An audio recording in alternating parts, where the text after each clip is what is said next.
ओम शांति। तो आज का अव्यक्त इशारा था, वर्तमान समय अनुसार माया क्या कर रहे, बच्चों के अंदर व्यर्थ संकल्प पैदा कर रहे। लेकिन बाबा कहते घबराओ नहीं, उसका सामना करो और व्यर्थों से मुक्त बनो। तो आज हम इसी के बारे में चर्चा करेंगे। व्यर्थ से मुक्त होकर के, व्यर्थ संकल्प से मुक्त होकर के बाप समान फरिश्ता स्थिति कैसे बनाए। क्योंकि अब 18 जनवरी का महीना चल रहा है। ये 18 जनवरी हमें याद दिलाती है हमें बाप समान बनना है, फरिश्ता बनना है, हल्का बनना है। और अगर फरिश्ता बनना है, हल्का बनना है, इसके लिए सबसे पहले अपने संकल्पों को समर्थ बनाने की आवश्यकता है। क्योंकि जिसके संकल्प समर्थ हैं, पॉजिटिव हैं, वो है फरिश्ता। और जब संकल्प हमारे कम चलते हैं, पॉजिटिव चलते हैं, समर्थ चलते हैं, तब हम सुख की अनुभूति कर सकते हैं, शांति की अनुभूति कर सकते हैं। जिसके संकल्प समर्थ हैं, पॉजिटिव हैं, व्यर्थों से मुक्त हैं, वो अपने आप को शक्तिशाली बना सकता है, मास्टर सर्वशक्तिवान बन सकता है। समर्थ संकल्प से शांति फैलती है, निगेटिव संकल्प से अशांति फैलती है। अगर हमें देवता बनना है, महान बनना है, अपने संकल्पों को समर्थ बनाओ, संकल्प को कम से कम चलाओ। संकल्प से पूरा कल्प चलता है। मेरे संकल्प निगेटिव है तो मेरा कल्प भी कैसा रहेगा? निगेटिव। सारा खेल है संकल्पों का। संकल्प से शब्द बनते हैं, संकल्प से वृत्ति बनती है, संकल्प से दृष्टि बनती है, संकल्प से सब कुछ होता है। अगर मेरे संकल्प निगेटिव, मेरा सब कुछ निगेटिव। इसलिए वर्तमान समय का पुरुषार्थ है संकल्प को समर्थ बनाना। जिस घर में संकल्प समर्थ है, उस घर में शांति है, वहां लक्ष्मी वास कर सकती है, बरकत आ सकती है। जिसके संकल्प निगेटिव, व्यर्थ, अशांत, दुखी, तो चेक करो मेरे संकल्प कैसे चलते। और वर्तमान समय माया जो अटैक कर रहे हैं, व्यर्थ तो संकल्प के रूप में कर रहे हैं। अगर जिसके व्यर्थ संकल्प चलते हैं, वो ज्ञानी नहीं कहेंगे, उसको कहेंगे अज्ञानी। हम अज्ञानी किसको कहते हैं? जो मुरली नहीं सुनता, रोज यहां नहीं आता, ज्ञान योग नहीं करता, उसको क्या बोलते हैं? अज्ञानी। लेकिन अगर आप ज्ञान में चलने के बाद फिर भी आप ड्रामा का ज्ञान है, कर्मों का ज्ञान है, जो हुआ अच्छा ये सारा ज्ञान है, तो भी आप व्यर्थ सोचते हैं, तो आप कैसे हो गए? अज्ञानी हो गए। इसलिए अपने संकल्प को समर्थ बनाओ। जब तक संकल्प समर्थ नहीं है, तब तक अशरीरी नहीं बन सकेंगे, तब तक विधेयी नहीं बन सकेंगे, तब तक बीजरूप नहीं बन सकेंगे। जब तक संकल्प समर्थ नहीं चलेंगे, तब तक अशरीरी विधेयी की अनुभूति नहीं कर पाएंगे, मन की एकाग्रता नहीं होगी। इतना ही नहीं, व्यर्थ संकल्प वाला योग युक्त नहीं बन सकता, ना कर्म योगी बनेगा, ना उसका बैठ करके योग लगेगा। योग में मायाते मतलब कोई राक्षस नहीं आता। मायाते मतलब क्या? सारा दिन की निगेटिव बातें, व्यर्थ बातें। योग में बैठेंगे, शुरू करेंगे मैं आत्मा हूं, शांत स्वरूप हूं, फिर कहेंगे मेरे को उन्होंने क्यों बोला, फिर कहेंगे छोड़ो कोई बात नहीं, मैं आत्मा हूं, शांत स्वरूप, फिर कहेंगे 15 दिन पहले भी तो बोला था, फिर कहेंगे ठीक है मैं आत्मा हूं, फिर कहेंगे सबके बीच में क्यों बोला। तो ये व्यर्थ संकल्प चलने से आपका जो कनेक्शन बाबा से है, उसके बजाय उस व्यक्ति से लग जाता है, उस परिस्थिति से लग जाता है, तो आपका योग में बैठने के समय भी आपका टाइम वेस्ट है। फिर योग में बैठने के बाद लगता है कि हमारा योग लगता ही नहीं है। क्यों नहीं लगा? क्योंकि मेरा संकल्प चले, इसलिए अपने संकल्प को समर्थ चलाओ, संकल्प को पॉजिटिव चलाओ। इसलिए इस 2025 में, अभी तो आज 8वां ही दिन है, 2020 की 24 की बातें 25 में नहीं लाना, वही छोड़ के आना, क्योंकि साल नया चल रहे हैं और ये साल हमारे पुरुषार्थ के लिए बहुत महत्व का समय है। संकल्प आएंगे, परिस्थिति आएंगी, लेकिन घबराओ नहीं, ज्ञान का प्रयोग करो और समर्थ बनो। No question, no correction, no quotation, no opposition, मन चुप। और जिसका मन चुप है वो है मूर्ति। या तो मूर्तियों की बहुत पूजा करते हैं ना। मूर्ति कैसी होती है? वरदान हाथ है, मुस्कुराता चेहरा है, कोई गाली भी दे हाथ नीचे करके चेहरा पीछे नहीं करते। और हमें कोई गाली देता है 15 दिन बात नहीं करेंगे, ओम शांति नहीं करेंगे। वरदानी हाथ के बजाय नीचे हाथ, ऐसा हाथ है कोई मंदिर देवी का। इसलिए पॉजिटिव बनो। सारे भक्ति का सार, सारे शास्त्रों का सार, सारे गीता का सार, सारे मुरलियों का सार पॉजिटिव बनो। जो पॉजिटिव नहीं है उसने ज्ञान को समझा ही नहीं, ड्रामा को समझा ही नहीं, ज्ञान को समझा ही नहीं। इसलिए वर्तमान इस 2025 को समर्थ साल मनाओ, व्यर्थों से मुक्त बनो। और जो व्यर्थों से मुक्त हैं वो आत्माभिमानी स्थिति में रहता है, अशरीरी स्थिति में रहता है, विधेयी स्थिति में रहता है, फरिश्ता स्वरूप बन सकता है, उसके चेहरे में सदा खुशी होगी।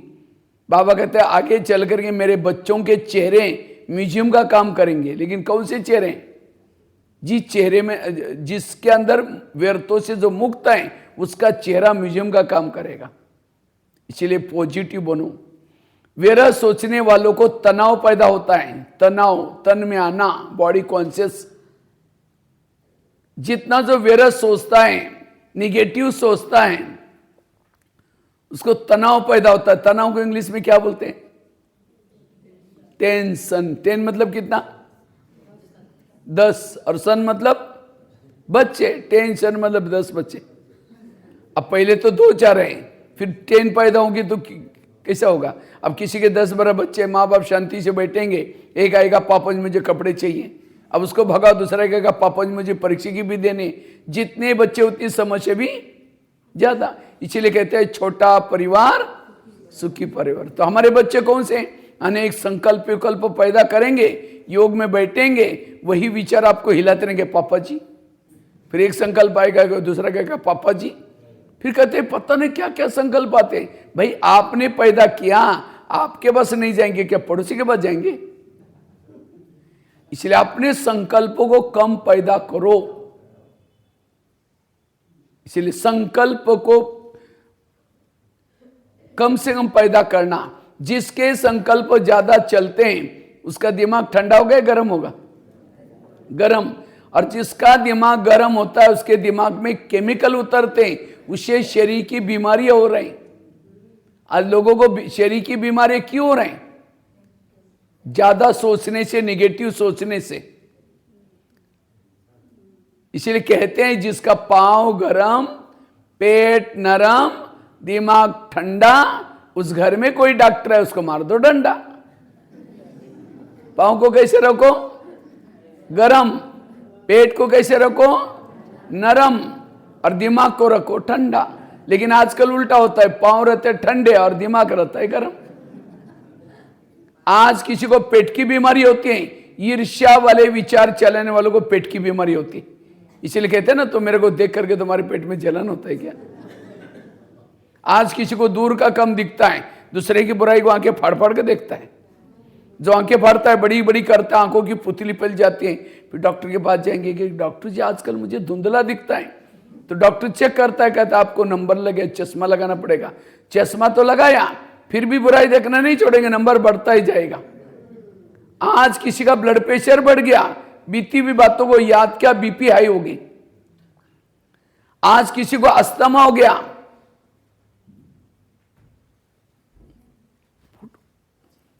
आज किसी को अस्थमा हो जाता है, दमा, कोई भी बातों को पेट में दबा कर रखेंगे, दमे का प्रॉब्लम। क्या हुआ? कुछ नहीं। अरे बताओ क्या हुआ? कुछ नहीं हुआ। हुआ बहुत कुछ है, लेकिन दबा कर रखेंगे, दमे का प्रॉब्लम। आज किसी को जॉइंट पेन होते, गुस्सा करने वालों को जॉइंट पेन होते।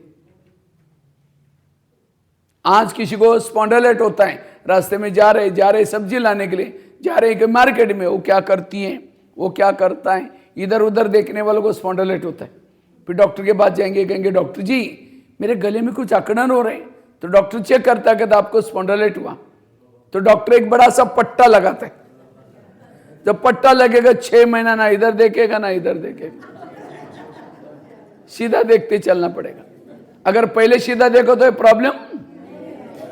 आज किसी को जॉइंट पेन होते गुस्सा करने से। जब व्यक्ति गुस्सा करता है जॉइंट के ऊपर प्रेशर आता है, इसे जॉइंट पेन, मसल दर्द, तमाम सारी बीमारियों का कारण निगेटिव सोच। इसलिए आजकल तो कोई भी डॉक्टर के पास जाता है कोई, तो डॉक्टर क्या कहता है, टेंशन में नहीं आना, टेंशन में नहीं आना, ऐसे बोलता है। लेकिन उसके लिए कोई दवाई देता है, ये टैबलेट ले लो टेंशन दूर हो जाएगा।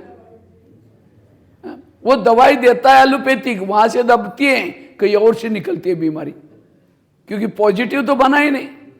ब्रह्मा कुमारिस का केंद्र एक बहुत बड़ा हॉस्पिटल है। आप लोगों ने यहां नया खोला, अच्छा हो गया। एक दिन आएगा लोगों की लाइन लगेगी, इसलिए पॉजिटिव बनो।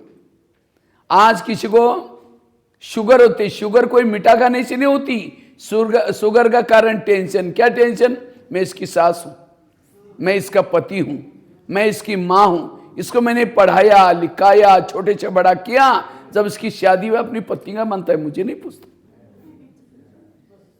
ऐसे टेंशन से शुगर पैदा होगी। जब शुगर होगी तो क्या करेंगे? मीठा खाना बंद करेंगे, टेंशन में आना बंद नहीं करेंगे। इसीलिए सारे शरीर की बीमारी का कारण निगेटिव सोच। आज किसी को ब्रेन हेमरेज होता है। हमारे ब्रेन में बालों से भी महीन नसें होती हैं। ये नसें क्या काम करती हैं? ये नसें हमारे ब्रेन में खून सप्लाई करती है। लेकिन जब व्यक्ति कारणे आकारणे निगेटिव सोचता है, ज्यादा सोचता है, उस नसों से तेजी से खून बहता है और नाजुक नसें फट जाती हैं और उसका कोई इलाज नहीं है। इसलिए अगर हेल्दी, ये ज्ञान केवल सतयुग में जाने के लिए नहीं है, ये ज्ञान है हेल्दी, वेल्दी और हैप्पी बनने के लिए। जो वर्तमान समय जो हेल्दी वेल्दी हैप्पी है वही सतयुग में जाता है। इसलिए वर्तमान समय का पुरुषार्थ है समर्थ बनो, पॉजिटिव बनो, सकारात्मक बनो, अपने विचारों को कम चलाओ। जिसको बाबा कहते हैं मन जीत बनो, मन को स्थिर रखो। फिर भी आज मन ज्यादा सोचता है, निगेटिव सोचता है। तो मैं खुद निगेटिव या पॉजिटिव कैसा पता चलेगा? आप खुद निगेटिव या पॉजिटिव कैसा पता चलेगा? अगर रास्ते से कोई आ रहा है सामने से, उसको देखते आप रास्ता काट रहे हैं, उसका चेहरा देखना पसंद नहीं करते, आप निगेटिव हैं। आपके पति की कोई महिमा करता है, अरे तुम्हारा पति तो बड़ा अच्छा है, हाँ तेरे को क्या पता वो क्या है, मुझे पता है, निगेटिव है। आपके सास की कोई महिमा करता है, अरे तुम्हारे सास तो बड़ी देवी है, अरे वो क्या है बुढ़िया मैं जानती हूं। सास की महिमा नहीं सुन रहे, पति की महिमा नहीं सुन रहे, आप निगेटिव है। अगर एक व्यक्ति के प्रति भी आप निगेटिव हैं, आपके दिल में भगवान नहीं बैठ सकता। सारे मुरलियों, गीता का सार, संबंधी को बोलो, ये करो, ये सब जब स्वच्छ बना 18 दिन के बाद, तब जाकर के कृष्ण उसके रथ में बैठा। तो ये आज 87, 88, 89 से बाबा ये ज्ञान सुना रहा है, किसी लिए स्वच्छ बनाने के लिए। इसलिए अपने संकल्प को समर्थ बनाओ, यह है स्वच्छता। जिसके संकल्प निगेटिव है, ज्यादा हैं, वो शारीरिक रूप से मानसिक रूप से थक जाता है, उसके चेहरे में खुशी नहीं होगी। निगेटिव सोचने वालों के इर्द गिर्द में आसुरी अवगुण और आसुरी शक्तियां होगी, और पॉजिटिव सोचने वालों के जीवन में, पॉजिटिव सोचने वालों के इर्द गिर्द में गुण और शक्तियां होगी। इसलिए पॉजिटिव बनो, सकारात्मक बनो। तो मैं खुद निगेटिव, आप पॉजिटिव, कैसा पता चलेगा? पॉजिटिव हुई कैसा पता चलेगा? आजकल ब्रह्मा कुमारी में किसी को कोई बहनें बुलाते हैं तो कई भाई बहनें क्या बोलते हैं? हमको टाइम ही नहीं है। क्या बोलते हैं? अब समझो यहां कोई नहीं आएगा, तो यहां नहीं आएगा तो कोई ना कोई टेंशन तनाव तो आएगा। अब टेंशन तनाव में कोई आएगा, कोई अपराध होगा, कोई गलती होगी, क्रोध करेगा, जेल में जाने का टाइम है। यहां नहीं आएगा, कोई बीमारी होगी तो हॉस्पिटल में जाने का टाइम है, कोर्ट कचहरी में जाने का टाइम है, पुलिस स्टेशन में जाने का टाइम है, और ब्रह्मा कुमारी में आने का टाइम नहीं है। ब्रह्मा कुमारी में आओ, कहीं भी जाने की जरूरत नहीं पड़ेगी। ताली तो बजाओ। अगर आप ब्रह्मा कुमारी में आते हैं, ना पुलिस स्टेशन, ना जेल, ना हॉस्पिटल, कम से कम जाना पड़ेगा। इसलिए पॉजिटिव बनो, सकारात्मक बनो। ये जो मैंने जगह गिनाई, jail, police station, hospital, court कचहरी, ये सारी जगह जेब काटने वाली जगह है, पैसा को बर्बाद करने वाली जगह है। इसलिए जो व्यक्ति पॉजिटिव है वो हेल्दी, वेल्दी और हैप्पी है। कोई हिसाब किताब है, बात अलग है, लेकिन फिर भी उसको बीमारियों से बच सकता है, वो तनाव टेंशन से बच सकता है। अब वो डॉक्टर के पास पैसा देंगे, क्या 21 जन्म माला माल बन जाएंगे? उसी के बजाय वही पैसा ला करके भंडारी में डालो, वर्तमान भी अच्छा, भविष्य भी अच्छा। दो प्रकार की बीमारियां हैं, दो प्रकार की बीमारी, एक है मन की बीमारी, दूसरी है तन की बीमारी। जिसका मन बीमार उसका तन बीमार है। इसलिए मन को पॉजिटिव रखो, मन को सकारात्मक बना दो। तो मन को हम पॉजिटिव कैसे बनाएं, उसके लिए कुछ बातें मैं आपको बताता हूं। मन को पॉजिटिव बनाने के लिए सबसे पहली बात है कर्म गति को समझो। जो इस कर्म गति को समझता है उसका मन सदा पॉजिटिव रहता है। कर्मों के गुह्य गति का ज्ञान होना जरूरी है। बाबा के सारे मुरलियों का सार कर्मों को समझना। आज कई कहते हैं मैं इसके रास्ते में कभी जाता नहीं, मैंने इसका बुरा कुछ किया नहीं, फिर भी ये मेरे साथ ऐसा क्यों करता है। टाली कभी एक हाथ से, टाली के लिए कितना चाहिए? दो हाथ। अगर कोई व्यक्ति आपके साथ उल्टा सुल्टा व्यवहार कर रहे हैं, कोई निगेटिव व्यवहार कर रहे हैं, इसका मतलब मैंने भी उसके साथ कभी किया था। वर्तमान के मेरे प्रॉब्लम मेरे ही कोई कर्मों का परिणाम है, कोई किसी का दोष। एक ड्रामा की बहुत बड़ी सीक्रेट बात आपको सुनाता हूं। आपके घर के जितने लोग हैं, आपका पति, आपके बच्चे, आपका पड़ोसी, आपके रिश्तेदारी, कोई आपको देने के लिए है, कोई आपसे लेने के लिए, ये सब आपका पिछले जन्मों का हिसाब किताब है। और जो इस पिछले जन्म के कर्म गति को समझता है उसको कभी भी निगेटिव विचार नहीं चलेंगे।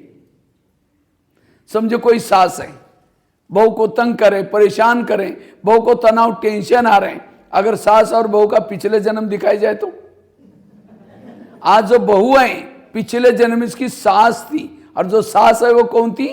बहू थी। इसीलिए कहते हैं ना सास भी कभी बहू थी।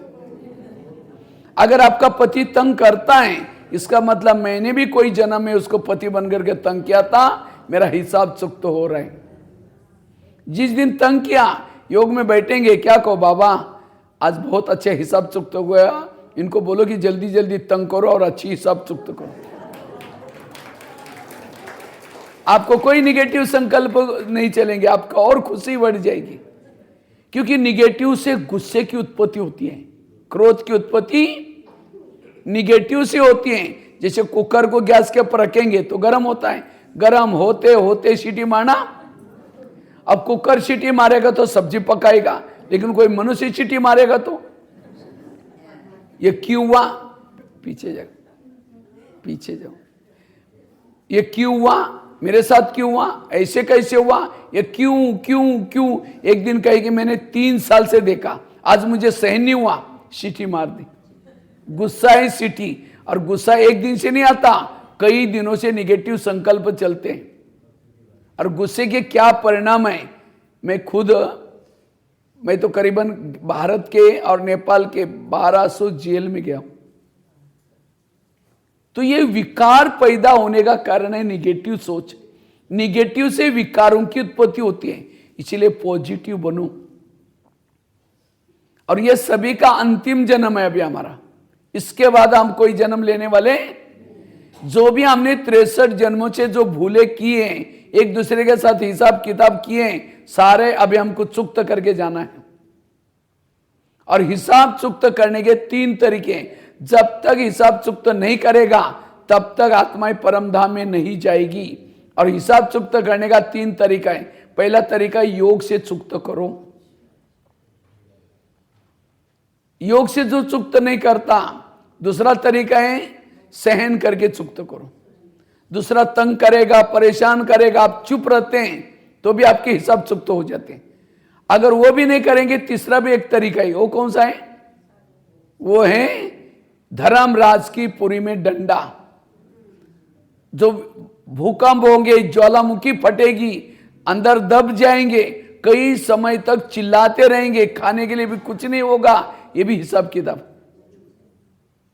लेकिन विनाश के समय जो हिसाब चुक तो करेंगे, वो सतयुग में नहीं आएंगे, त्रेता युग में भी नहीं आएंगे, द्वापर कलयुग में आएंगे, मुक्ति में चले जाएंगे, जीवन मुक्ति में नहीं आएंगे।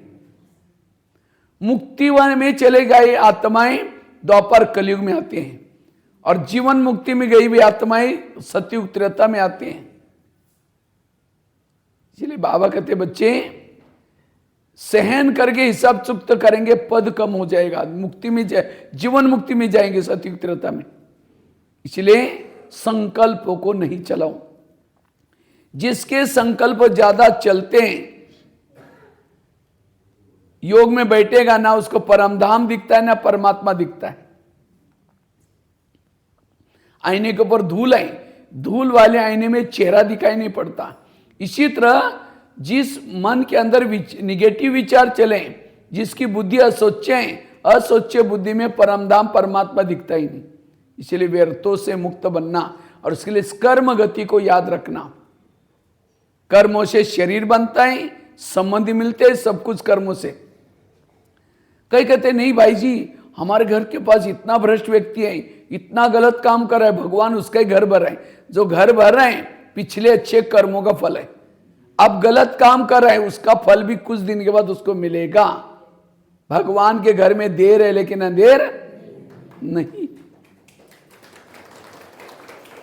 इसलिए कभी भी किसी को देख करके आप निगेटिव व्यवहार नहीं करना, हमेशा पॉजिटिव। निगेटिव का परिणाम तो देख लिया ना, और पॉजिटिव का स्रोत है ईश्वरीय महावाक्य। एक बहुत सुंदर एक घटना मैं आपको सुनाता हूं। एक आगरा में एक पति पत्नी रहते थे, बहुत गरीब थे, झोपड़पट्टी में रहते थे। उनके पास एक मेहमान आया। वैसा वो मेहमान दिल्ली में खरीदारी करने के हिसाब से आया था, लेकिन जब वो दिल्ली में आया था दुकान बंद थे। उसको लगता है बेटे बेटे मैं क्या करूं, मैंने कभी आगरा गया नहीं, देखा नहीं, चलो मैं आगरा घूम के आता हूं। व्यापारी आगरा देखने के लिए गया। सारा दिन व्यापारी ने आगरा देखा, लेकिन रात को सोने का प्रॉब्लम हो गया। जिस होटल में जाता था, जहां भी जाता था, सब कहते हुए हमारे होटल बुक है। उसको लगता रात को कहां सो जाओ, अगर कहीं बस स्टैंड पर सो जाओ बैग चोरी हो जाएगी, कहीं स्टेशन पर सो जाओ तो भी चोरी हो जाएगी। तो अचानक उसको याद आया मेरी गरीब पति बंधु, चलो उनके पास जाता हूँ। रिक्शा करके गया, खाना खाया, बातें की, सब कुछ की। सोने से पहले उसने अपनी बैग खोली। जब बैग खोली तो गरीब की पत्नी की नजर बैग में गई। देखा इसके पास 50 के, 100 के, 500 के बहुत सारे बंडल हैं। उसको लगता है 2-4 बंडल हमको मिल जाए तो हमारी गरीबी क्या हो जाएगी, दूर हो जाए। रात भर नींद नहीं आई। 12-1 बजे बाहर गई, बड़ा से एक पत्थर लाया, क्योंकि बैग सिराने थी, वो पत्थर सीधा उसके सिर में मार दिया, उसका तो मर्डर हो गया। पति की नींद खुली, पति कहता ये क्या हो गया? कहता अब हमारी गरीबी दूर हो गई। कहा ये बात किसी पुलिस वालों को पता चलेगा, लोगों को, कहते किसी को पता ही नहीं चलने देंगे। इस व्यापारी को अब जमुना नदी में डाल देते हैं। रात को 2 बजे उस मुर्दे को बोरी में डाला, पीछे जमुना दे दी, तो उसके अंदर फेंक के वापिस आए, किसी ने नहीं देखा। जैसे घर में आए देखा खून ही खून लगा था दीवार पर। उनको लगा किसी को पता न चले, रातों रात उन्होंने खून के दाग भी मिटाए। उन्होंने खून के दाग तो मिटाए, लेकिन कर्मों में पड़े हुए दाग को कोई मिटा। इसलिए भजन है ना, कर्म का लेका मिटे न रे भाई, लाख करे कोई चतुर है। उन्होंने उसी पैसे से एक प्लॉट लिया, मकान बनाया, दुकान खोला, गहने बनाई, गाड़ी खरीद की, गरीबी दूर हो गई। लेकिन उनको कोई बच्चे नहीं थे, दोनों ही थे। कुछ साल के बाद एक बच्चा भी पैदा हो गया, और एक ही बच्चा था, खिलाया पिलाया, कलेक्टर बनना जितना पढ़ाया, लेकिन अचानक उस बच्चों को टाइफाइड हो गया। तो उनको लगता है इस बच्चे को कुछ नहीं हो जाए, बड़े से हॉस्पिटल में इलाज किया, बहुत खर्चा हुआ, बनाए थे गहने सोने के बेचे, डॉक्टर की थी फी दी, बच्चा ठीक नहीं हुआ। गाड़ी बेची, बच्चे का इलाज किया तो भी बच्चा ठीक नहीं हुआ। दुकान चालू किया तो उसको भी बंद कर दिया, सारा पैसा बीमारी में लगा, लास्ट में मकान भी बेचा, झोपड़पट्टी में चले गए। तो एक दिन वो बच्चा कहता है पापा जी अपने को जो मिला था पैसा खत्म हो गया, अब मैं जा रहा हूं, बच्चा मर गया। तो बच्चा कौन था? वो जिस व्यापारी को मारा था उसकी आत्मा पैसा लेने के लिए बच्चे के रूप में आई थी। ये है ऊपर वाले का डंडा, ये है कर्मों की हुई गति। तो ये मैंने आप लोगों को क्यों सुनाया? आज माँ बाप ने होटल नहीं देखा, पैसा पैसा इकट्ठा किया, और बच्चा कोई ऐसा पैदा हुआ है, गलत संगत में जा रहे हैं, नशा कर रहे हैं, पैसा बर्बाद कर रहे हैं, माँ बाप को टेंशन आ रहे हैं। वो बच्चा कौन है? आपके पिछले जन्मों का हिसाब है। और इस कर्म गति का ज्ञान नहीं है, इसलिए आज कई यहां से क्लास सुन के जाएंगे, फिर जाते कहेंगे ये क्यों करती है, मेरे साथ क्यों करती है, ऐसी क्यों करती है। फिर कभी कभी पड़ोसनी को जगह सुनाएगी, पर चिंतन करेगी, प्रदर्शन आकाश में थूकेंगे, थूका कहाँ आएगा? अपने मुंह पर आएगा। इसीलिए आज से हमें व्यर्थ सोचना बंद कर दो। एक शिष्य था, गुरुजी के पास गया, कहते गुरुजी मैं बहुत भक्ति करता हूं, दान करता हूं, पुण्य करता हूं, लेकिन मुझे कुछ अनुभव नहीं हो रहा है, ना आत्मा अनुभव ना परमात्मा अनुभव, क्या भगवान मेरे से रूठ गए? तो गुरुजी हंसने लगे, कहते बात तो सही है। 3-4 दिन में पहले बगीचे में बैठा था, 5-6 युवा आए थे, उन युवाओं को प्यास लगी थी। तो गुरुजी ने कहा सामने कुआं है, वहां बाल्टी है, रस्सा है, जाके पी के चले जाना। 5-6 युवा वहां चले गए, बाल्टी को रस्से से बांधा, कुएं में छोड़ा, पानी खींचा, नहीं मिला। दोबारा बाल्टी डाली, फिर खींचा, नहीं मिला। तीसरी बार, चौथी बार, 10 बार वो बाल्टी डालते रहे, पानी खींचते रहे, पानी नहीं मिला, छोड़ के चले गए। कुआं था, बाल्टी थी, रस्सा था, तो भी पैसे गए। क्यों? बाल्टी को छेद थे। वो बाल्टी कैसी थी? वो तो कुएं के पास गए थे। आप लोग कहाँ है? सागर के पास। आपके पास बाल्टी भी है, मन रूपी बाल्टी, बुद्धि रूपी रसा भी है, लेकिन अगर मन रूपी बाल्टी को छेद है, ना आत्मा अनुभव, ना परमात्मा अनुभव, ना सुख का अनुभव, प्यासे ही रह जाएंगे। इसलिए व्यर्थों से मुक्त बनो, मन को चुप रखो, कुछ भी सोचना नहीं, मूर्ति बनो। यह है पुरुषार्थ। इससे आप अशरीरी बन सकेंगे, इससे विधेयी बन सकेंगे, इससे फरिश्ता बन सकेंगे। दूसरी बात है, पहली बात पता है कर्म गति को समझना। आज मुझे जितने भी लोग मेरे मिले, कोई देने के लिए, कोई लेने के लिए। दूसरी बात है जो हुआ अच्छा हुआ, जो हो रहा अच्छा, जो होगा वो भी। सारे गीता का सार है, जो हुआ अच्छा हुआ, जो हो रहा है। बच्चे ने गिलास गिराया, इतना गुस्सा करेंगे, तेरे को अक्ल नहीं, तुम कमा के लाओ तो पता चलेगा। गिलास था 10 रुपए का, गुस्सा करेंगे, हार्ट में प्रॉब्लम आएगा, 10 लाख रुपए का ऑपरेशन करना पड़ेगा। गिलास कितना रुपए का था? इसलिए कुछ भी करो पॉजिटिव बनो। ग्लास भी टूटा, क्या बोलो, कोई बात नहीं बेटा, दूसरा लेंगे, शांति से। एक रामायण की घटना सुनाता हूं। राम राज्य बनने वाला था, लेकिन रात में आकर के मंत्रा ने कई को 2-4 उल्टी बातें सुनाई। तुम्हारा बेटा भी तो है, तुम अपने बेटे को छोड़ करके राम को राजा बना रहे, और ये बातें सुनकर के राम को राजा बनाने के बजाय 14 वर्ष वनवा में भेजा। सीता गई, लक्ष्मण गया, तीनों भी घर से चले गए। वियोग के कारण दशरथ ने प्राण त्यागा। खाने का प्रॉब्लम, सोने का प्रॉब्लम, घास में सोए, किसके कारण? मंत्र के कारण। तो मंत्रा को जो भी देखेगा उसकी भावना अच्छी चलेगी बुरी चलेगी? मैं खुद जब रामायण देखता था, मंत्रा को देखते मैं कहता इस बूढ़े को भगा, उसको नहीं देखना। लेकिन एक दिन जब मैंने सोचा तब पता चला मंत्रा ने राम के साथ जो किया वो अच्छा किया। अगर रात में ना आती राम क्या बन जाता? राजा। राजा बनता तो जंगल में नहीं जाता, सीता की चोरी ना होती, रावण को ना मारता। रावण को ना मारता, राम की महिमा कोई नहीं गाता। तो राम की महिमा किसके कारण? मंत्र के कारण। इसी तरह हर एक के घर में, आसपास में, पड़ोस में भगवान एक दो मंत्र रखी। लेकिन आज हम तंग आए, परेशान है, किससे? उस मंत्र से तंग आए। लेकिन राम के मंत्रा ने तो राम का भला किया, तो आपकी भी मंत्रा क्या करने वाली? राम के जीवन में मंत्र आई, उसके कारण हनुमान मिला, अंगद मिला, ऋषि मिला, मुनि मिले, किसके कारण? मंत्र के कारण। अगर आपके जीवन में भी आज तक जो भी मंत्र आई उसके कारण बाबा मिला, इतना अच्छा दैवी परिवार मिला, दीदी दादियां मिली, तो आज तक के मंत्र ने तो आपका भला किया, तो आगे आने वाली मंत्र भी भला ही करेगी। इसलिए आपको सोचने की कोई जरूरत। अगर आप सोचते हैं इसका मतलब भगवान के ऊपर मेरा भरोसा कि ये भी मेरी नैया पार लगाएगा, इसलिए मुझे सोचना पड़ रहा है, ये भी बाबा के ऊपर निश्चय नहीं है। इसलिए कुछ भी नहीं सोचो, मन चुप रखो, वो बैठा है आपकी नैया को पार लगाने वाला। आज पांडव के जीवन में कितना लाक्षाग्रह, चीरहरण, ये सारी घटना उनको कल्याण के लिए लेके गई। इसलिए हमारे जीवन की हर घटना में कल्याण है, इसलिए पॉजिटिव बनो। दुआई दो, उस मंत्र को बददुआई मत दो। लेकिन हम क्या कहते हैं, इसने मेरा ऐसा किया ना, इसका भी सत्यानाश हो जाए। ये सत्यानाश शब्द जाएगा, उसका तो सत्यानाश करेगा, वापिस आपका भी सत्यानाश ही होगा। इसलिए दुआई दो, बाबा उस आत्मा का कल्याण करना। उन्होंने आपका बुरा किया, लेकिन आप क्या बोल, बाबा उसका कल्याण करना। हम कैसे कैसे दुआई दें? दुआई उसको नहीं दो, दुआई अपने लिए दो, क्योंकि बदवाई देंगे तो आपको ही वापस आएगी। दुआएं देंगे उसका तो भला करेगी, आपका भी भला करेगी। कौन दुआई से दे सकता है? जो पॉजिटिव है। इसलिए जो हुआ अच्छा हुआ, जो हो रहा अच्छा, जो होगा वो भी।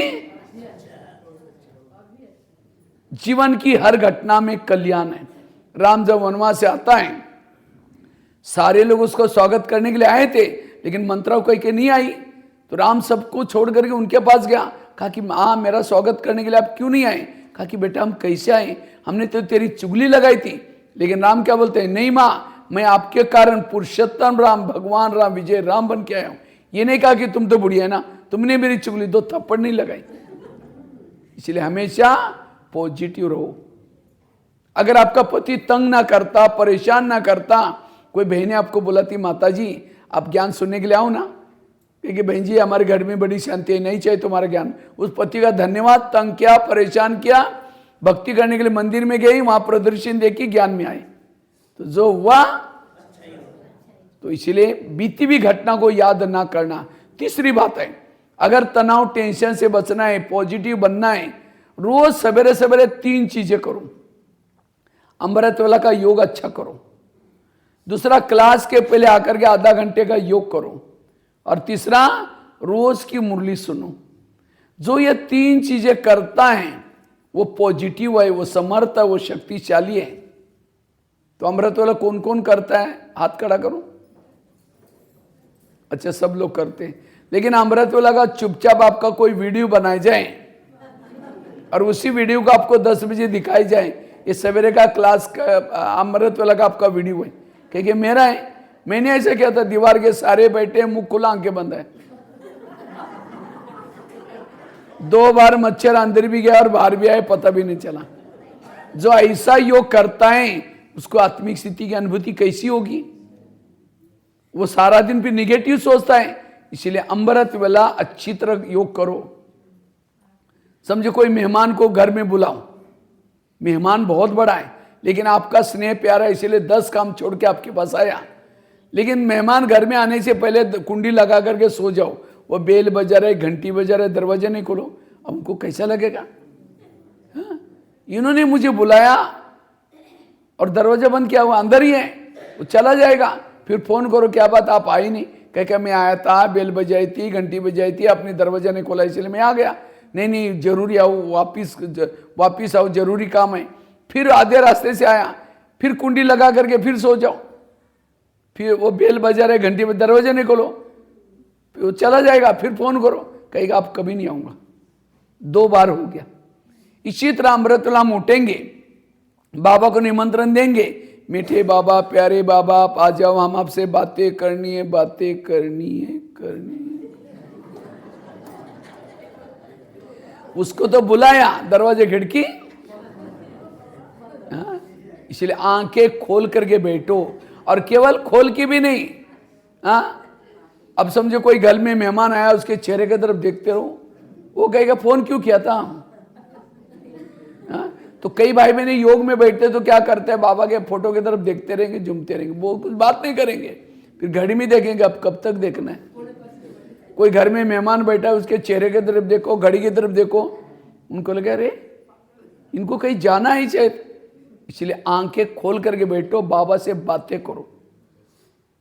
तो कई तो क्या करते हैं, मैं आत्मा हूं, शांत स्वरूप शक्ति सर, अब जा रहे चांद सूरज तारांगन के पार, वहां से झुटका लगा देंगे, वहां से झुटका लगे नीचे हड्डी गुड्डी टूट जाएगी। इसलिए अमृत वेला जो अच्छा करता है वो आत्मिक स्थिति में रहता है, और जो आत्मिक स्थिति में रहता है उसकी अवस्था अच्छी होती है। इसलिए अमृत वेला अच्छा करना। दूसरा, क्लास के पहले आकर के आधा घंटे का योग, क्लास के पहले आधा घंटे का योग करना। क्लास यहां कितना बजे होती है? योग चल रहे हैं, लेकिन कितने पहुंचते? आप एक रेस लगाओ अभी शिवरात्रि तक, केवल 18 जन नहीं, शिवरात्रि तक। कौन सी रेस लगाना? वैसे तो क्लास का टाइम क्या है? 7 बजे, तो 6 से लेकर के 7 बजे तक सब योग करेंगे। 6 से 1 घंटे का योग। और नीचे ऐसा नहीं कि 6 बजे एक आया, फिर 6:45 बजे आया, ऐसा नहीं। जो 6 से पहले आएंगे फर्स्ट नंबर में, या 6:30 से 7:30 रखो, शायद वही टाइम है। हाँ, 6:30 से 7:30 तक, या 6:30 से 7 बजे तक रखेंगे तो भी चलेगा। आधा घंटे का भी करो तो भी बहुत है। जो 6:30 से पहले आएगा फर्स्ट नंबर, 6:45 तक आएगा थर्ड नंबर, और 7 से पहले आएगा 6:45 तक आएगा सेकंड, 6:45 बजे से पहले आएगा थर्ड नंबर। उसके बाद कोई आया गया कोई इसका नहीं। और शिवरात्रि तक जो फर्स्ट में आएंगे, शिवरात्रि के प्रोग्राम में उनका सम्मान करना, ठीक है? क्योंकि संगठन का योग आपको कब मिलता है? कब मिलता है?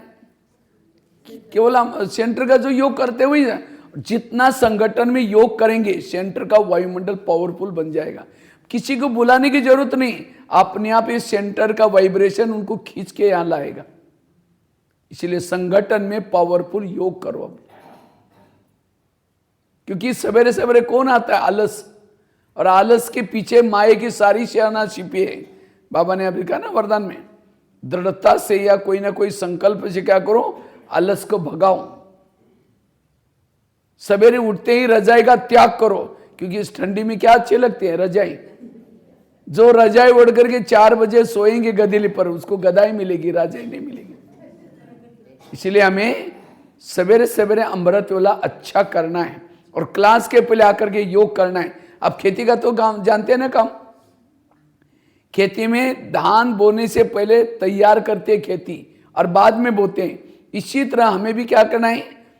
ज्ञान की बातें सुनने से पहले अपने बुद्धि को तैयार करना है, अच्छी तरह योग करना है, और फिर अमृत वेला अच्छी करके क्लास के पहले योग करना करेंगे, आपकी अवस्था अच्छी बन जाएगी, आत्मिक स्थिति बन जाएगी।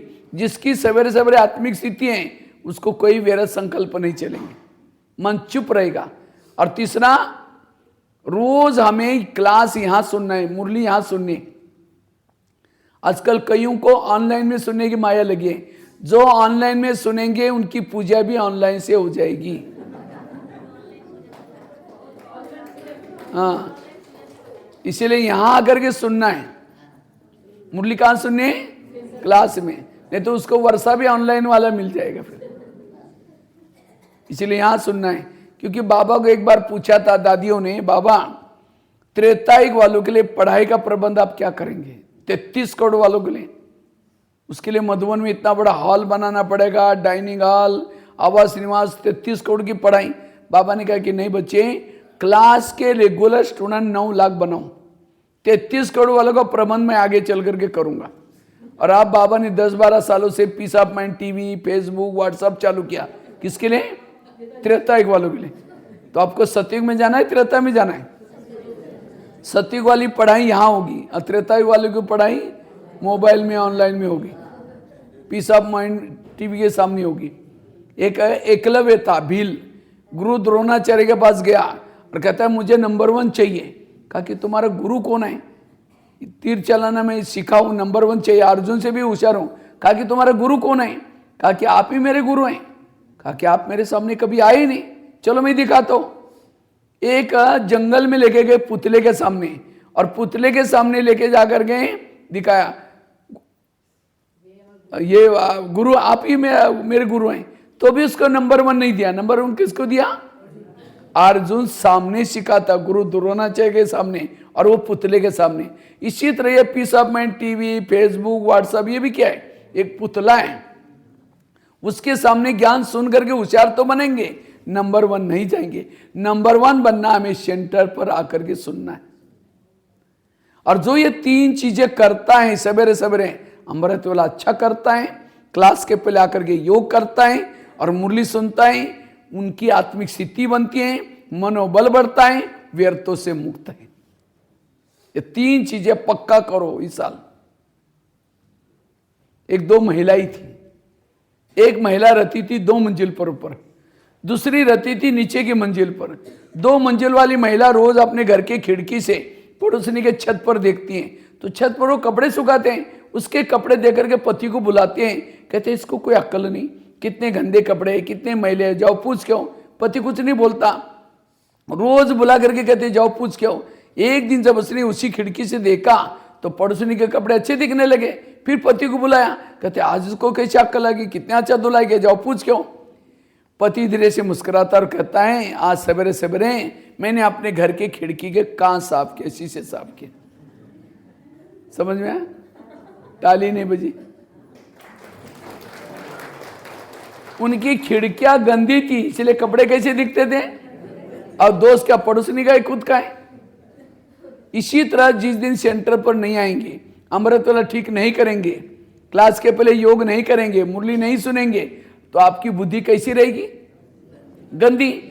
और उसी बुद्धि से जिसको भी देखेंगे सब गलत नजर आएगा। इसीलिए रोज अपनी खिड़की को साफ करो। व्यर्थों का कारण है ये 3 चीजों की कमी। जिन्होंने 3 चीजें की उसके कभी भी नेगेटिव संकल्प नहीं चलेंगे। चाहे कोई पहाड़ गिर जाए, चाहे कोई कुछ भी बोले, मन चुप रहेगा। इसलिए रोज अपनी खिड़की को साफ करो। तो कौन कौन खिड़की साफ करता, हाथ खड़ा करो। ऐसे ऐसे करें, घर की खिड़की नहीं। अभी मैं पिछले 6 महीना पहले नेपाल में गया था। नेपाल में तो नेपाल में मैं हमारी 3 दिन की भट्टी थी। तो पहले दिन मैंने वो भट्टी में ये पहली बात सुनाई कि रोज खिड़की साफ करने वाली बात। तो दूसरी दिन 2-4 माताएं क्लास में नहीं आई। तीसरी दिन आई, बहनों ने कहा अरे कल क्यों नहीं आए थे? कहा कि परसों भैया ने कहा ना खिड़कियां साफ करो।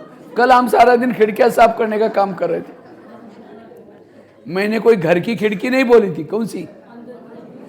कभी कभी हम ज्ञान को भी उल्टा कर लेते हैं। एक भाई ज्ञान में चलता था 1 साल से। एक बार होटल में गया और समोसा मंगाया, 1 किलो समोसा मंगाया। समोसा जानते हैं ना, मैदे को बेल करके आलू का मसाला भरते, तलते, समोसा बोलते हैं। तो 1 किलो समोसा मंगाया और छिलका फेंक देता ऊपर का मैदे का और मसाला खाता है। तो मैनेजर ने बोला तो मैदा पसंद नहीं करते? कहता पसंद तो करता हूँ, लेकिन आजकल मैं ब्रह्मा कुमारी आश्रम में जाता हूँ। उन्होंने कहा कि बाहर का नहीं खाना, इसलिए बाहर का निकाल करके मैं अंदर का। बाहर का न खाना मतलब दूसरे का हाथ का बना वो न खाना, वो छिलका फेंक रहे हैं और मसाला खा रहे हैं। इसलिए होटल पर बोर्ड लिखा है, क्या लिखा है? होटल, हो सके तो यहां से टल, क्योंकि बाहर का बना हुआ है। तो कभी कभी हम ज्ञान को उल्टा कर लेते हैं। खिड़की साफ करो रोज। आज भक्ति कोई बुरी नहीं है, भक्ति तो बहुत अच्छे है, लेकिन भक्ति को हमने उल्टा किया, इसलिए फायदे के बजाय बलि चढ़ाओ। कौन सी? मैपन की बलि चढ़ाओ, लेकिन लोगों ने बकरी की, मैपन की, वो बकरी की बलि चढ़ा दी। उपवास करो, कौन सा उप मतलब नजदीक वास बना रहा ना, भगवान के पास बुद्धि से रहो, लेकिन लोगों ने पेट का उपवास किया। कहते हैं घर का त्याग करो, भगवान क्या हो जाएगा? कौन सा घर? शरीर आत्मा का घर है, इसको भूलो, आत्मा समझो, लेकिन लोगों ने क्या किया? उस घर को छोड़ जंगल में चले गए। कहते हैं घर घर में लक्ष्मी आएगी। दिवाली में क्या करते हैं? यहां दिवाली हम लोग क्या करते हैं? यहां साफ सफाई करते हैं, और क्या करते हैं? दीपक जलाते। किसी लिए? लक्ष्मी आने के लिए। आई लक्ष्मी, आएगी भी कैसी? लक्ष्मी का वाहन है उल्लू। उल्लू को लाइट में दिखता ही नहीं। अगर सफाई करके घर के ऊपर पूरा लाइटिंग करेंगे तो लक्ष्मी कैसे आएगी? क्योंकि उल्लू को दिखता ही नहीं। अगर लक्ष्मी का आना है तो दिवाली में क्या करना चाहिए? भले साफ सफाई करो, उसके बाद पूरे शहर के लाइट बंद करके रखो। कोई शहर में कोई लाइट नहीं हो, कोई फटाका ना बजाए, शांति से रहो, सबके घर में लक्ष्मी आती। लेकिन उसी दिन हमने क्या किया? पूरी लाइट कर दी। गवर्नमेंट लाइट भी नहीं काटता उस समय, और पटाखे भी बजाएंगे, उल्लू घबरा करके कहीं और चला गया। तो कौन सा दीपक जलाओ? आत्मा का दीपक जलाओ। कौन सी सफाई करो? कहा कुछ। इसलिए बाबा कहते हैं रोज अपने घर की सफाई करो, मन की सफाई करो, तब संपन्न बनेंगे। कितनी बातें बताई? 3 बातें बताई। पहली बात, कर्म गति को समझो। दूसरी बात, जो हुआ अच्छा हुआ। तीसरी बात, रोज खिड़कियों को साफ करना। चौथी बात है, ड्रामा को पसंद कर लो। अगर व्यर्थों से मुक्त बनना ही ड्रामा को पसंद करो, तो आप लोगों को अपना अपना ड्रामा पसंद आया? हाँ, जिस गली में रखा है आपको, जिस पति के साथ रहते हो, जो बच्चे मिले, जो पड़ोसनी है, जो शरीर है, सबको पसंद आया? या कहते क्या? कई कहते क्या बाबा मेरा ड्रामा बनाया आपने, पति भी ठीक नहीं है, पड़ोसनी झगड़ा करती है, शरीर में मेरा ठीक नहीं रहता, मेरा ड्रामा थोड़ा बदल दो। क्योंकि बाबा तो डायरेक्टर हैं, अगर आपको पसंद है तो बदल भी देगा। तो किसको किसको अपना ड्रामा बदलना है वो हाथ खड़ा करो। क्योंकि अभी मैं मधुबन में 18 जनवरी जाने वाला हूँ, तो वहाँ जाकर के बाबा कहूँगा। मैं वेस्ट बंगाल में, पश्चिम बंगाल में गया था, एक बुरनपुर क्या, हाँ, तो वहाँ के कुछ भाई बहनों ने कहा कि मेरा ड्रामा पसंद नहीं है तो आप बदल देना, बाबा बदल देगा। तो किसको किसको बदलना है वो हाथ खड़ा करो। अच्छा नहीं, अच्छा चलो, जिनको पसंद है वो हाथ खड़ा करो। जिनको अपना ड्रामा पसंद नहीं है, पसंद है, हाँ, जिनको है पसंद है वो हाथ खड़ा करो। मरा हुआ हाथ। अगर ऐसा है तो मतलब पसंद तो नहीं है, लेकिन करे क्या, अब रहना तो पड़ेगा। अगर पसंद होता तो दोनों में हाथ ऐसे उठने चाहिए। क्यों? अगर ड्रामा बदल देंगे तो ये जो ड्रामा बनाए, बाबा मिला है, ज्ञान मिला है, वो भी बदल जाएगा, वो भी बदल जाएगा, वो नहीं मिलेगा फिर। इसलिए ड्रामा को पसंद करो। मुझे लगता है मधुबन में 2016 और 17 लास्ट की अव्यक्त मुरलियां, गुलजार दादी उसके बाद अव्यक्त हो गई, लास्ट की मुरलियां चली। क्या चलती थी मुरली? वाह ड्रामा, वाह वाह वाह वाह वाह। कई भाई एक एक मुरली में 40 बार शब्द आते थे। तो कई भाई बहने कहते थे आजकल बाबा इसी मुरली क्यों चला रहे? सारी मुरली का सार वाह वाह। कोई गाली भी दे तो भी जोर से बोलो, क्या बोलेंगे? वहां ड्रामा। कोई झगड़ा करे आपके साथ, क्या बोलेंगे? कोई आपकी निंदा करें, क्या बोलेंगे? कोई माताजी का पति शराब पी करके पिटाई करें, अभी तो चुप ही हो गए। आप कहेंगे भाई जी कोई पति शराब पी करके पिटाई करे तो वाह वाह कैसे निकलेंगे? तो भी वाह वाह बोलना है। क्यों? उसके लिए तो पति तो बहुत मिले ना, सतयुग में मिला था, त्रेता में मिला था, द्वापर में मिला था, अभी भी मिला है। सतयुग के पति तो बहुत अच्छे थे, ना शराब पीते थे, ना मारते थे, ना पीटते थे, सोने के महलों में रहते थे, पुष्पक विमान था, वो देवता थे। लेकिन क्या वो देवता रूपी पति का कर्म बाबा मिला?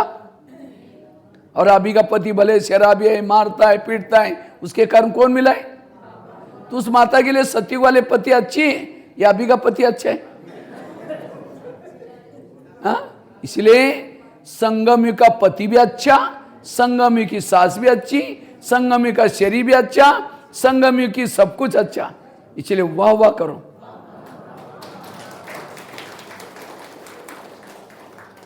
सतयुग में पति बहुत अच्छा था, देखने में बड़ा सुंदर था, लेकिन क्या उस पति का कर्म बाबा मिला?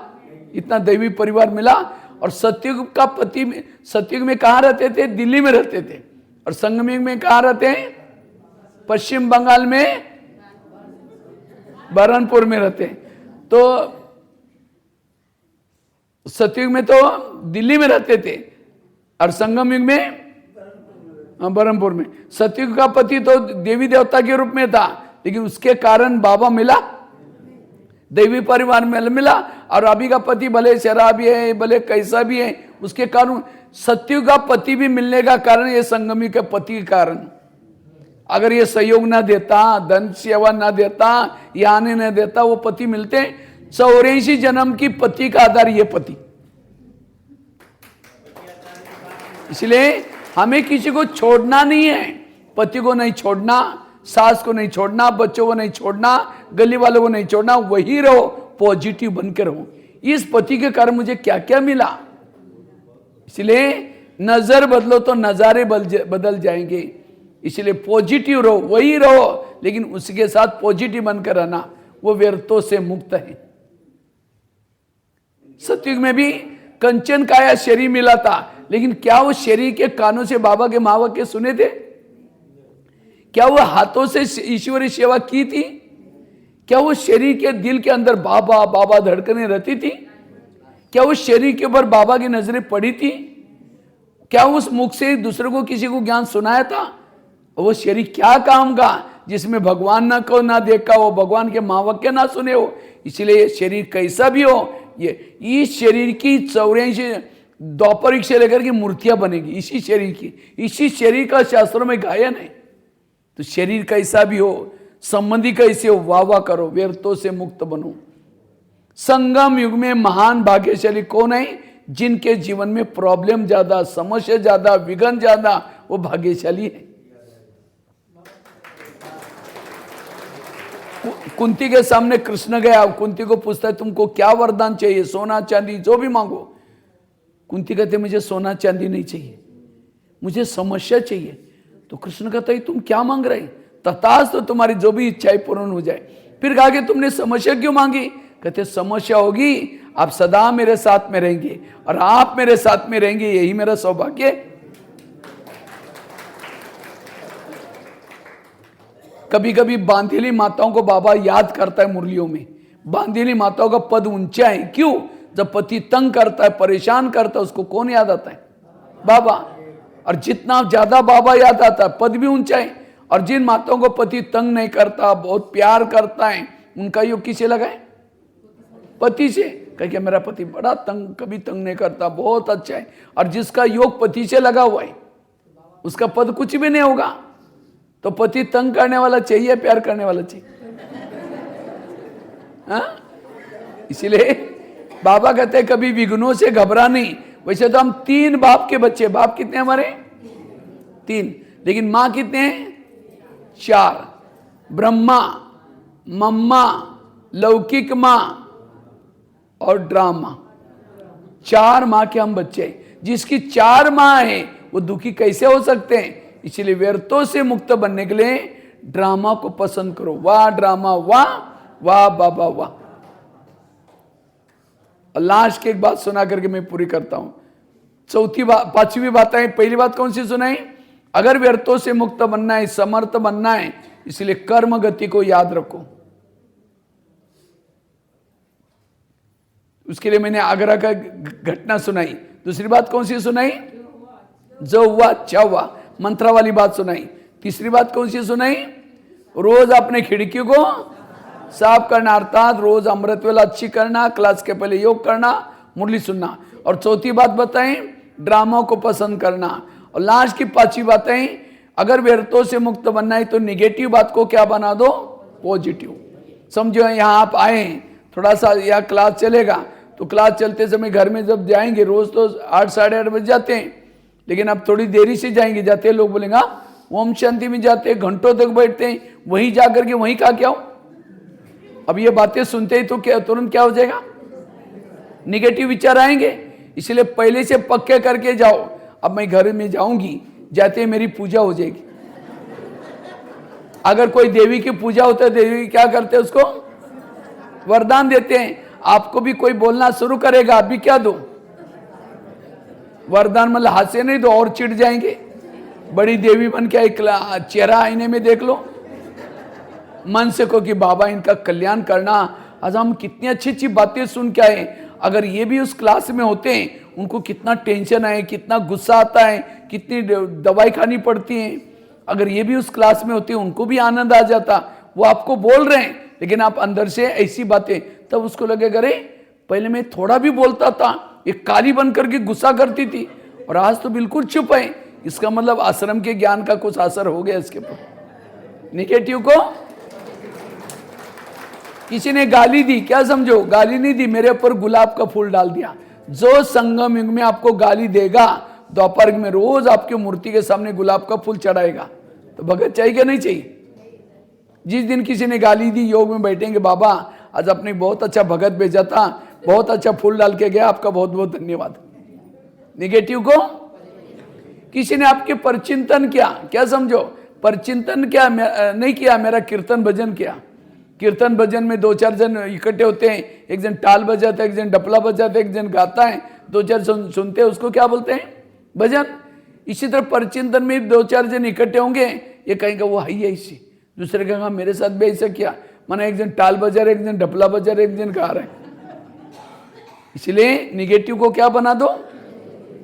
एक महाराष्ट्र में एक संत थे, जिनका नाम था तुकाराम महाराज। वो बड़े भक्ति करते थे, लोगों ने उसको मना किया भक्ति करने के लिए, तभी नहीं छोड़ा।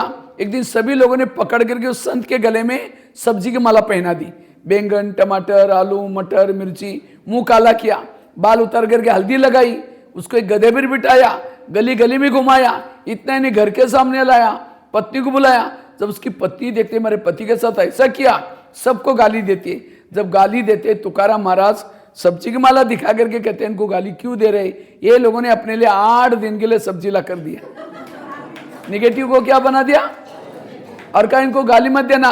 जब हमारी शादी हुई थी, समय बाराती नहीं निकली थी, ये लोगों ने पूरी गांव में हमारी क्या निकली, बारात। इन बारात वालों को चाय पानी पिलाना, गाली मत देना। और कहा इनको गाली मत देना। जब मुझे घुमाने के लिए लेके गए थे, धूप बहुत तेज थी बाहर, और तेज धूप में लोगों ने पाँव में कुछ नहीं पहना था, सबके पाँव में छाले पड़े होंगे, मुझे कुछ नहीं हुआ, मैं आराम से गधे पर बैठा था।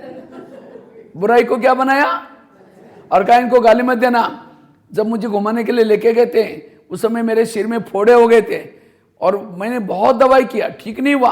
आज ये लोगों ने मेरे बाल उतार करके हल्दी लगाई, हल्दी तो एंटीबायोटिक का काम करते, अब ठीक हो जाएगा। जो बुराई को अच्छाई में बदलता है, निगेटिव को, वो हर व्यक्ति के साथ हर परिस्थिति में एडजस्ट करके चलता है। वो रेत में भी पानी निकाल सकता है।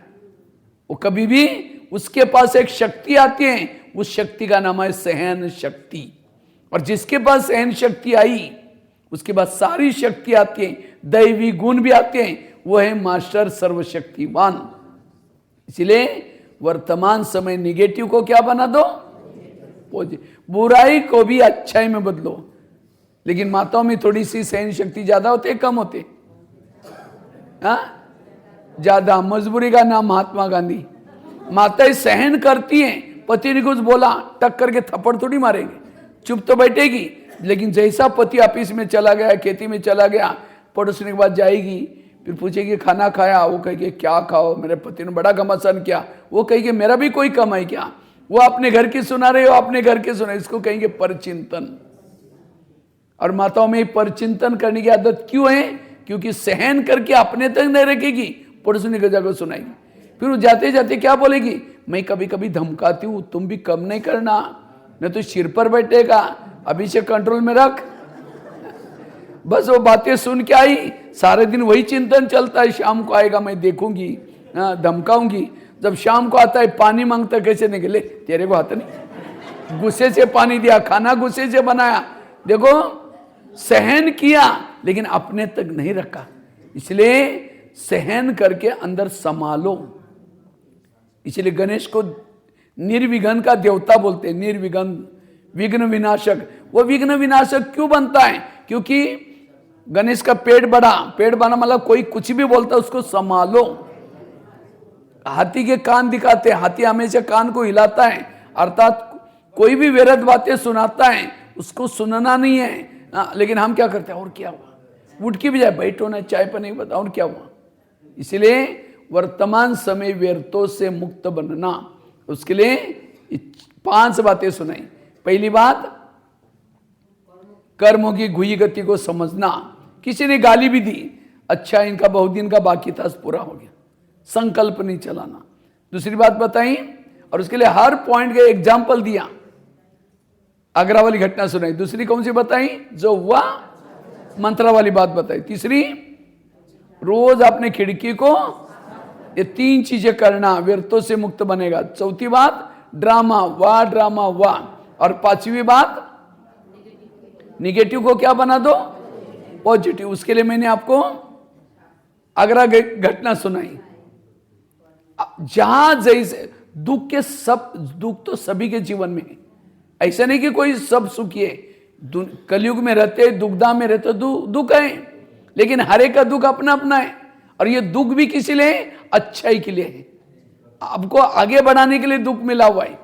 एक माता जी थी, रोज भगवान को देख करके कहते, ऊपर देख करके कहते, भगवान आपने कितना मुझे दुखी बनाया, कितना मुझे परेशान किया, रोज गाली देते रहते। तो एक दिन भगवान उसके सामने प्रकट हो गए, कहा कि माता तुमको ज्यादा दुख है ना, तुम अपने दुखों की सारी बातें एक चिटकी पर लिख दो, ये चिटकियों बना दो, क्या क्या दुख है अलग अलग चिटकी बना दो, मेरा ये दुख है इसकी एक चिटकी, इसकी एक, और सारी चिटकियों को एक गठड़ी बना दो। और गठड़ी बना करके गांव के बाहर एक बड़ का पेड़ है, वहां टांग के आ जाओ, तुम्हारा ज्यादा है ना, तुम्हारा टांग देना। लेकिन उसी बड़ के पेड़ को और भी दुखों की गठड़ी है, तुमको जो भी चाहिए उसमें से कोई लेके आना, क्योंकि जरूरी है, दुखदा में रहती हूं। माता बड़ी खुश हो गई, अपनी सारी बातें क्या करते हैं, चिटकी पर लिख दी और उसकी गठड़ी बनाई, और गठड़ी बना करके गांव के बाहर गई, टांग दिया। आपने तो टांग दिया, छोड़ दिया, लेकिन भगवान ने कहा कोई भी दूसरा लेके आना। उसको लगता है ये लूं या ये लूं या ये लूं। लास्ट में हिम्मत करके गठड़ी उतारी, उठा करके लेके आते हैं। जैसे लेके आते हैं, रास्ते में लगता है उसको याद आता है, मेरा पति तंग करता है, भाई सास ठीक नहीं, बाकी तो सारा ठीक है। जिसकी मैं लेके जा रही हूं उसका पति शराबी है, उसके बच्चे है या नहीं है, उसकी सास कैसी है, उसको नौकरी है या नहीं है, गरीबी है कि कैसी है। वापिस गई, छोड़ दिया और अपना ही उठा के लेके आती। अपना दुख जानी पहचान वाला है। इसलिए कभी भी किसी को देख करके अपने संकल्प नहीं चलाओ, संकल्प को समर्थ बनाओ। ये सारे मुरलियों का सार।